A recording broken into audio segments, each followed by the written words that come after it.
Mortimer and that surgeon who saved his life, Dr. Christopher Young from St Thomas's Hospital, who told me off for calling him Christopher. He says he thinks he's in trouble. It's Chris. He's just Chris. He's just Chris. We're trying to make you even more grand than you already are. I mean, you really were his superhero, weren't you? Because things looked bleak. Well, I can confirm that, yeah, for sure. Yeah.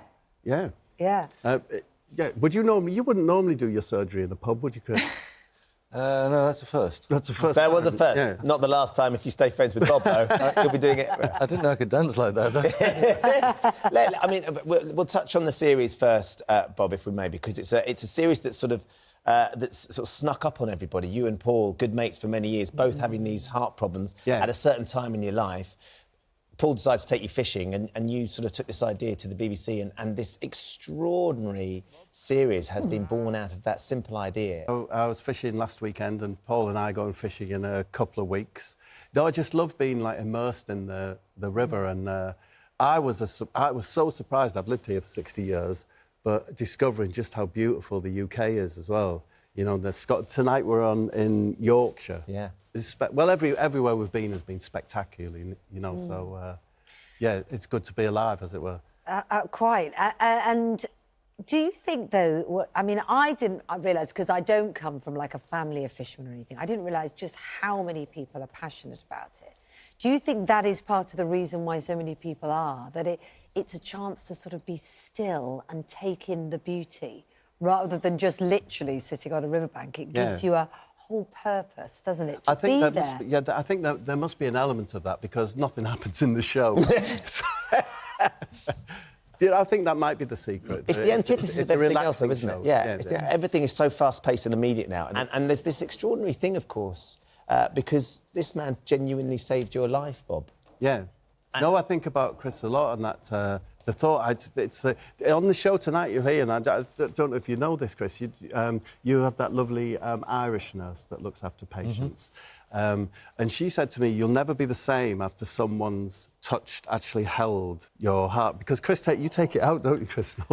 Good Lord. It's one of, you know, after so many years, it's still one of the most amazing things. But it's just that intimacy, that act of doing it, I find quite awesome. So, yeah. I did it with you. I mean, I'm sure you don't always see your patients afterwards and reenact the surgery in a pub. How did it come about? Did he literally phone you up and said, we've got to talk about this on my show? Yeah, we got in touch with Chris and said, would he be willing to... But within the show, the thing is we kind of argue with each other as to who is the most ill. You and Paul, yeah. Between me and Paul. And I wondered if Chris would come down to just... actually confirm that I was much iller. Have we established this? It'll be great for a long time. But it's interesting as well, because you're the chairman of a charity that's particularly keen, because sort of men get to a certain age, or people get to a certain age. My father has heart problems as well, and it's about understanding the difference and the simple things that could happen to help people understand that they have heart issues, isn't it, before it's too late, Chris? It is. What Bob had is narrowings in arteries, and everyone knows about heart attacks and bypass surgery. But what is unrecognised by the British public is problem with the valves. And the heart's like an engine. There's an inlet and an exhaust valve, and it makes everything go one way. And these fur up, block up, and get problems, and people die. And it's going to double in the next 20 years. So we're out there trying to get the population to understand it exists, to get the government to do more about it, to make the treatment fairer. Because a lot of people, if you go to certain areas of the country, the incidence of this surgery is tiny. So we've got quite a campaign. We're at the Ashes today with a tent, listening to people's chests, because the easy thing is you just take a stethoscope, put it on. If there's a whoosh whoosh, there's something wrong.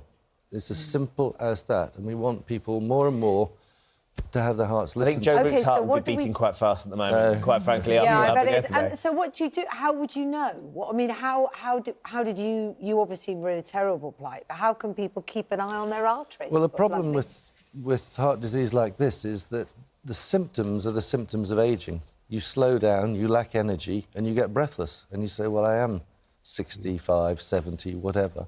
But then you find that all your friends are still walking at that pace and you're lagging behind. So we want to try and get people to look at their granddad or their brother, whatever it is, and just say, he's not the man he was. And maybe there's something going on. You didn't realise how ill you were, though, did you, Bob? I mean, it was an extraordinary moment when you suddenly got told you had 95% blocked arteries. Yeah, no, I was really scared. I was very scared, wasn't I, Chris? I was quite pathetic. He's the worst group of patients. When Paul Whitehouse has had stents, if he ever needs an operation, he's come to terms with it. Yeah. You're walking along, he's a fit young man, and suddenly he might die. And the blood drains, the panic sets in, they have an operation, and they woke up and they go, what have I just done? Yeah. And it's only then that you realise what you've been through. Yeah. So seeing him in the pub was a different, you know, he was relaxed, he was a normal self, not this... I got married on the day... You can tell how serious you took it. You got married just... On the day of the on the day I went into hospital, so we've got a couple of little photos from the wedding, and I'm white as a sheet. I look well into my 80s.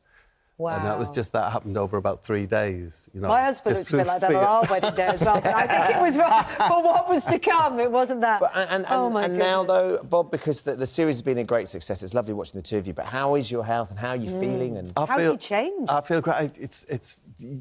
I didn't... when I realised how ill I was after you sent me home, Chris, and I realised, this is what it's like to feel healthy. I didn't realise how slovenly and, how breathless and... sloth-like I'd become. Are you going to be bringing out a heart-healthy food recipe book? Because I watched some of the things you cooked, Paul Whitehouse, and I think they look delicious. Really? Yes, they do. Yeah. I'm a bit nervous about the amount of prunes that you put in there.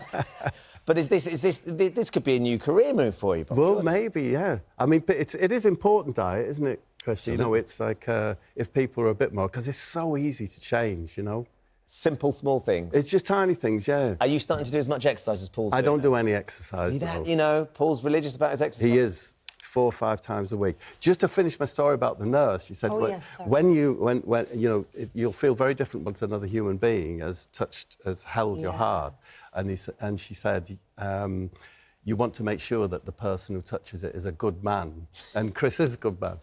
Oh. And it's weird though, the thought of someone. She said, you'll never be the same again. So intimate. You're right. Just extraordinary. Yeah. Well, look, we absolutely love the series. I mean, it really is sort of an absolute gem. Particularly when you went to the surgery clinic and we were talking about what you needed to do to each other to try and make yourselves look a little bit, less old. Yeah. The hair. But I think you came out on top, didn't you? I came out on top, yes. She said I didn't need anything on my face. No. Although Paul won the hair stakes. He won the hair stakes. Much his enjoyment. So the last one in the series is tonight. It's been absolutely brilliant. Chris, it's great to meet you as well. Just remind us of the charity that you're chairman of. Heart Valve Voice. Heart Valve Voice. And they'll be down at Old Trafford at the Ashes. Yeah, they're at the Ashes today. And a simple test can make a big difference in people's lives, can't it? Thank you so much for coming in. Brilliant. Cheers.